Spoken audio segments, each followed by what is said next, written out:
விடுவாங்களாம். அவன் பிரசங்கத்தில் பணத்தை பற்றியோ உலக ஆசீர்வாதத்தை பற்றியோ காணிக்கையை பற்றியோ தேவைகளை பற்றியோ பேசினா அவர் அப்போஸ்தலரிடத்தில் வந்தவன் அல்ல. வசனம் சொல்லு. அவங்க சொல்கிறாங்க, அந்த ஊழியக்காரர் சொல்கிறாரு, அப்படி அவன் இருந்தால் அவன் யான் கிடையாது. அப்போஸ்தலர்கள் அப்படி ஒரு காரியத்தை சொல்லி அனுப்பவே மாட்டார்கள். பணம் கேட்டு அப்போஸ்தலர்கள் என்ன செய்ய மாட்டாங்க? அனுப்ப மாட்டார்கள். அவங்க அனுப்புனாங்கன்னா தேவனுடைய வார்த்தையை கொடுத்து அனுப்புவாங்க. அவர்கள் பரலோகத்துக்கு போகிறத பற்றி மட்டும்தான் பேசுவாங்க. ஆத்மாவை குறித்து பேசினால் அப்போஸ்தலன் அனுப்பினவன், சரீரத்தை குறித்து பேசினால் பிசாசு அனுப்பினவன். அவ்வளோதான் வித்தியாசம். அதை தான் பைபிள் சொல்லுது, சோதித்து கண்டறிந்ததையும். இன்னைக்கு நீங்கள் எதை விரும்புகிறீங்க? ஊழியக்காரனை விரும்புறதே எதை விரும்புகிறீங்க? உங்கள் சரீரத்துக்கு ஏற்ற மாதிரி ஒரு ஊழியக்காரன் தெரிஞ்சுக்கிறீங்க. சரீரத்துக்கு ஏற்ற மாதிரி ஆசீர்வாதம், சரீரத்துக்கு ஏற்ற மாதிரி உபதேசம், சரீரத்தை களியாட்டம் பண்ணுறது, நல்லா என்டர்டெயின் பண்ணுறது, ஜாலியாக இருக்கிறது. 1.5 மணி நேரம் டைம் போனதே தெரியல, ஜாலியாக இருந்துச்சு. அவன் தேவனால் அனுப்பப்பட்டவன் அல்ல. அந்த 1.5 மணி நேரம் கர்த்தர் என்னோடு கூட பேசினார், என் இருதயத்தை குத்தினார், என்னை மாற்றினார், எனக்குள்ள ஒரு மாற்றம் வந்தது. அந்த ஊழியக்காரன் வந்துட்டு போனா சபைக்குள்ள ஒரு சுத்திகரிப்பு நடந்தது. அப்படி ஒரு ஊழியக்காரன் வந்துட்டு போனாதான் அவன் கர்த்தர் அனுப்பின மனுஷன். இது உங்களுக்கு தெரியணும். அதுக்கு நீங்க கேர்ஃபுல்லாக இருக்கணும். எது பாம்பு சத்தம், எது ஆட்டுக்குட்டி சத்தம்னு உங்களுக்கு தெரியணும்.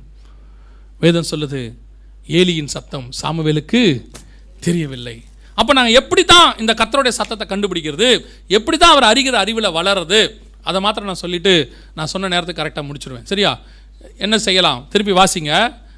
1 சாமுவேல் புஸ்தகம் 3ஆம் அதிகாரம் 7வது வசனத்தை வாசி. சாமுவேல் கர்த்தரை இன்னும் அறியாதிருந்தான். சாமுவேல் கர்த்தரை இன்னும் அறியாதிருந்தான். கர்த்தருடைய வார்த்தை அவனுக்கு இன்னும் வெளிப்படவில்லை. கர்த்தருடைய வார்த்தை இன்னும் அவனுக்கு. அப்ப கர்த்தரை அறிகிற அறிவு உனக்கு வரணும்னா கர்த்தருடைய வசனத்துல வெளிப்பாடு இருக்கணும். சபைக்கு கர்த்தருடைய வசனத்துல வெளிப்பாடு இருந்தாதான் கர்த்தர் யாருன்னு தெரியும். ஏன்னா தான் யார் என்பதை கர்த்தர் வசனத்துல மாடிஃபை பண்ணி வச்சிருக்கிறார், வசனத்துக்குள்ள புதைச்சி வச்சிருக்கிறாரு. அவர் வசனத்தை படிக்க படிக்க படிக்க அவர் எப்போ கோவப்படுவாரு, எப்போ மூர்க்கமாவாரு, எப்போ அழிப்பாரு, எப்போ அன்பா இருப்பாரு, எப்போ சாந்தமா இருப்பாரு, எப்போ கூலா பேசுவாரு, எப்போ வனாந்தரத்தில் கொண்டு போவாரு, எல்லாத்தையும் வேதம் சொல்லும். ஒவ்வொரு சூழ்நிலையிலையும் கர்த்தர் உங்கள்கிட்ட எப்படி பழகுவாரு.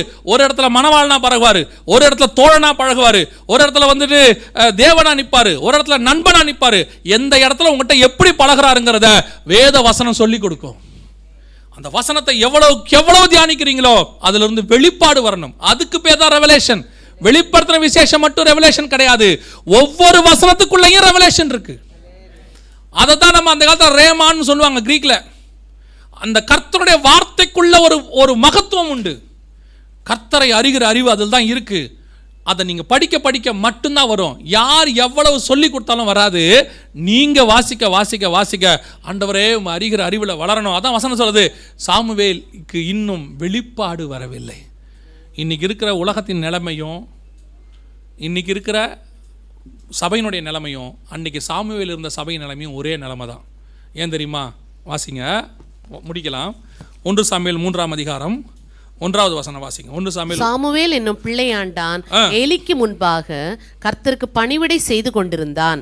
அந்நாட்களிலே கர்த்தருடைய வசனம் அபூர்வமாய் இருந்தது. கர்த்தருடைய வசனம் எப்படி இருந்தது? அபூர்வமாய் இருந்தது. பிரத்யட்சமான தரிசனம் இருந்ததில்லை. இதுதான் இன்னைக்கு நிலைமை. இன்னைக்கு கர்த்தருடைய வார்த்தை எப்படி இருக்குது? அபூர்வம். இன்னைக்கு என்ன இருக்குது? அன்னைக்கு இஸ்ரவேலுக்குள்ள ஆசாரிப்பு கூடாரம் இருந்தது, பிரதான ஆசாரியன் இருந்தான், அவங்களுக்கு பைபிள் இருந்துச்சு, தோரா இருந்துச்சு, ஆகமங்கள் இருந்துச்சு, லேவியர்கள் இருந்தாங்க, அதாவது பணிவிடை செய்கிறவர்கள் இருக்கிறாங்க, பாஸ்டர், அசிஸ்டன்ட் பாஸ்டர் எல்லாம் இருக்காங்க, எல்லா செட்டப்பும் இருக்கு. ஆனா வசனம் சொல்லுது கர்த்தருடைய வார்த்தை எப்படி இருந்தது? அபூர்வமாய் இருந்தது. காட்ஸ் வேர்ட் இல்ல. இன்னைக்கு அதாங்க நிலைமை. இன்னைக்கு சபைகள்ல எல்லாம் இருக்கு, பெரிய பெரிய சபை இருக்கு, சினிமா தியேட்டர் மாதிரி இருக்கு சபை. ஆட்டம் இருக்கு, பாட்டம் இருக்கு, கொண்டாட்டம் இருக்கு. சபைக்குள்ள father's day, mother's day, birthday, marriage day, women's day, men's day எல்லாம் இருக்கு, எல்லா மண்ணாங்கட்டையும் இருக்கு. ஆனா கர்த்தருடைய வார்த்தை இல்லை. 1/2 மணி நேரம் கர்த்தருடைய வார்த்தையை கேட்கறதுக்கு நிறைய சபை திணறுது உட்காந்து. பாஸ்டரே சொல்றாங்க, 1/2 ஹவருக்கு மேலே அவங்க உட்காந்து கேட்க மாட்டாங்க நம்ம ஜனங்க. நீங்கள் ஒரு 1/2 ஹவரில் முடிங்க. அவன் கேட்க மாட்டான். நீ பேசுகிற பேச்சை எவனாலையும் கேட்க முடியாது.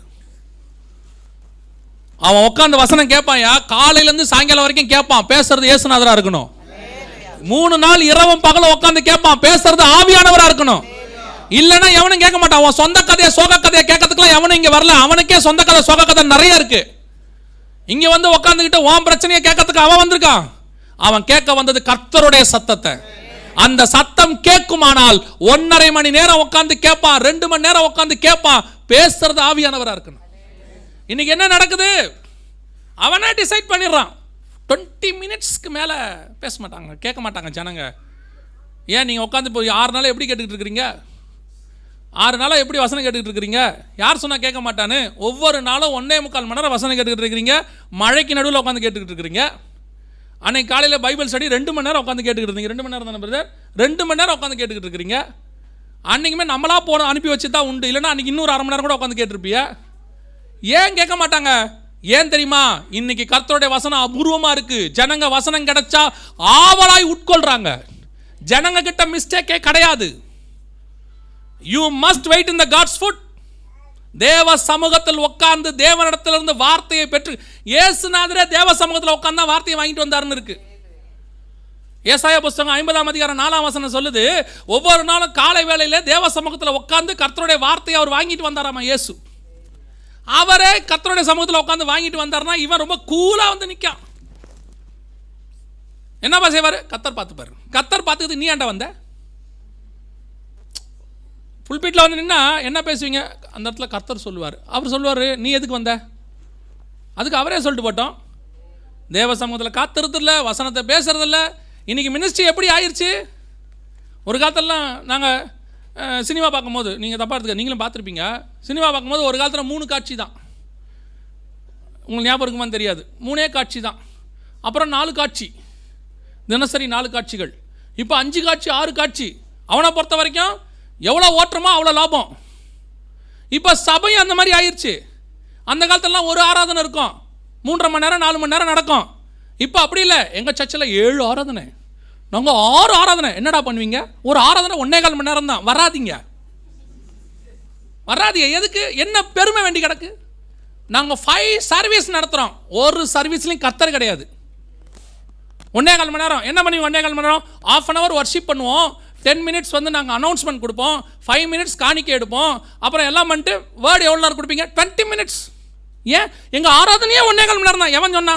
யார் அப்படி நடத்த சொன்னது? இல்லை, இருக்கிற கூட்டத்தை கண்ட்ரோல் பண்ணனா வேற சர்ச்சை ஆரம்பி, இன்னொரு பாஸ்டர்கிட்ட கொடுத்து கூட்டத்தை பிரித்து கொடு. அந்த எண்ணமும் வராது. மொத்தத்தையும் நானே வச்சுக்கணும். 15,000 பேராக இருந்தாலும் நானே உட்காந்துக்கணும். ஆனால் எவனையும் பிரிச்சும் கொடுக்க மாட்டீங்க. ஆனால் ஆராதனை மட்டும் 1.25 மணி நேரம், 1 மணி நேரம், 3/4 மணி நேரம். அடுத்து நீங்கள் பாருங்கள், ஆன்லைனில் தான் ஆராதனை. எவனுக்கும் ஒரு பயிலும் சபைக்கு வர போகிறது கிடையாது. என்னன்னு கேட்டு பாருங்க. இப்போ இடம் பத்துறதுல மக்கள் அதிகமாயிட்டாங்க. அதனால ஆன்லைன்லேயே பேசுங்க. இந்த ஆன்லைனில் பார்க்குறாமல, இங்கே வந்த வாய்ப்பு இருந்து நான் சொல்கிறேன், வராதவனை. இப்போ வர வாய்ப்பு இல்லை. ஆன்லைனில் பார்க்குறவங்க தப்பாக எடுத்துக்காதீங்க. சில கூட்டம் இங்கேயே இருக்கும், மஸ்கட்டுக்குள்ளேயே. இது ஆன்லைனில் உட்காந்து பார்த்துக்கிட்டு இருக்கோம். உடம்பு முடியாதவங்க பார்த்தீங்கன்னா அது வேறு விஷயம், அதை விட்டுருங்க. இதெல்லாம் தெளிவாக சொல்ல வேண்டியிருக்கு. ஒரு கூட்டம்லாம் அதான் ஆன்லைனில் வருதே பார்ப்போம். நீ ஆன்லைனில் பார்த்துக்கிட்டு இருந்தேன்னு வச்சுக்க, உனக்கு பரலோகமாக ஆன்லைன் தான். பரலோகத்துக்கு போகும்போது ஆண்டவருக்கு சொல்வார், இந்த பார்த்துக்க, எல்சிடி டிவியில் ஓடுது பார், என்ன நடக்குது, உள்ள வர்ஷிப் நடக்குது. ஆண்டவர், நான் உள்ளே போனேன். சபைக்குள்ளே வராத உன்னை எப்படா உள்ளே விடுறது? நீ ஆன்லைனில் தானே பார்த்த, இந்த ஆன்லைன்லேயே பார்த்துக்க. லூசு பயில்வோ. கவனிச்சுக்கொள்ளுங்க. தேவனை ஆராதிக்கிறது தான் மிக மிக முக்கியம். அதை விட அடுத்து ரொம்ப முக்கியம் கர்த்தருடைய வார்த்தை. கர்த்தருடைய வார்த்தை இல்லைன்னா அங்கே கெட்டு போகும்னு வசனம் சொல்லுது. கர்த்தருடைய வார்த்தை இல்லாமல் என்ன ஆகும்? கெட்டு போகும். அந்த வார்த்தையை நீங்கள் வாங்கணும் ஆண்டவர்கிட்ட. அபூர்வமாயிருச்சு இன்னைக்கு வார்த்தை எல்லா இடத்துலையும். கர்த்தருடைய வெளிப்பாடுகள் கிடையாது. 52 வாரத்துக்கு 52 பிரசங்கம்னு புக்கு போட்டு விற்கிறான். எதுக்கு விற்கிறானே தெரியல. ஏண்டா 52 பிரசங்கத்தை வாங்கிட்டு போய் அவன் பிரசங்கம் பண்ணா அவன் எப்படி உருப்பிடுவான்? அதை கேட்குறவன் எப்படி உருப்பிடுவான்? தேவ சமூகத்தில் உட்காந்து கர்த்தருடைய வார்த்தையை வாங்க வேண்டாம்? இந்த சபைக்கு என்ன வார்த்தை கொடுக்கணும்னு உட்காந்து ஜெபம் பண்ண வேண்டாம்? ஒரு வார்த்தையை கர்த்தர் கொடுக்க சொன்னால் தானே கொடுக்க முடியும். அதை விட்டுட்டு ஒருத்தன் பண்ண பிரசங்கத்தை எடுத்து அதுலேருந்து ஒரு இல்லஸ்ட்ரேஷன் எடுத்துக்கலாம், இல்லை ஒரு பாயிண்ட் நல்லா இருக்குன்னு எடுத்துக்கலாம். மொத்த மெசேஜுமா காப்பி அடிக்கிறது. இதில் ஒரு பெருமை வேற. நான் அன்றைக்கி ஒருத்தர் நல்ல மெசேஜ் கொடுத்தாங்க. நான் ரொம்ப நல்லா இருந்துச்சு. 7 பாயிண்ட் கொடுத்தான். அவன் கொடுக்கும்போது ஒன்று மட்டும் ஆவியானவர் சொல்கிறாரு, இவன் இந்த மாதிரிலாம் பேச மாட்டான். நிஜமாவே ஆவியானவர் சொல்கிறார், இவன் இந்த மாதிரி பேச மாட்டான், இவன் பேசுகிறவன் இல்லை, ஆனால் நல்லா பேசுகிறானே, எனக்குமே பரவாயில்ல, இவன் கொஞ்சம் இப்போ மாறிட்டான் போல, நல்லா செய்தி கொடுக்குறானேன்னு திடீர்னு ஆவியானவர் உணர்த்துறாரு, இது இந்த பையன் மெசேஜ் இல்லை. அப்புறம் திடீர்னு போய் அந்த 7 பாயிண்ட்டை போட்டு அதோட கீவேர்டை போட்டு கூகுளில் சர்ச் பண்ணுறேன், கெஃப்லோ டாலருடைய மெசேஜ் எடுத்து அப்படியே பேசுகிறான். அவருடைய பவர் பாயிண்ட்டே எடுத்து போடுறான்.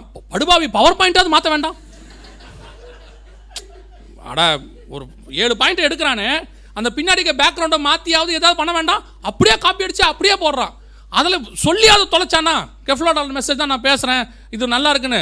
ஆண்டவர் எனக்குன்னு லூசு பாயிலும் எனக்கு அப்போ தான் நினச்சிக்கிட்டேன், இதெல்லாம் வந்துட்டு பேக்டு ஃபுட்டு, இது என்றைக்கு இருந்தாலும் ப்ரிசர்வேட்டிவ், இது உதவாது. குக்குடு ஃபுட்டு தான் கரெக்ட். சமைச்சு கொடுக்கணும், தேவ சமூகத்தில் காத்திருந்து வாங்கணும். உன்னால் வாங்க முடியலையா, மேலே ஏறாத, தைரியமாக ஒத்துக்க, வேறு யாரையாவது இன்றைக்கி பிரசங்கம் பண்ணுங்க, இன்றைக்கி கர்த்தர் எனக்கு வெளிப்படுத்தலன்னு சொல்ல, அதில் ஒரு குற்றமும் இல்லை. கர்த்தர் என்கிட்ட பேசலாங்கிறத ஒத்துக்கிறதுல என்ன இருக்குது, என்ன ஒரு இது இருக்குது. இன்றைக்கி கர்த்தர் எனக்கு வார்த்தை கொடுக்கல, இன்றைக்கி யாராவது ஒருத்தர் பிரசங்கம் பண்ணுங்க அப்படின்னா அதில் ஒன்றும் யாரும் அவரை குற்றமாக நினைக்காதீங்க. அந்த ஆளத்தான் நீங்கள் ரொம்ப பெருமையாக நினைக்கணும். உண்மையாக ஒத்துக்கிட்டு புல்பிட்ட கலங்கம் இல்லாமல் பார்த்துக்கிட்டான்னு.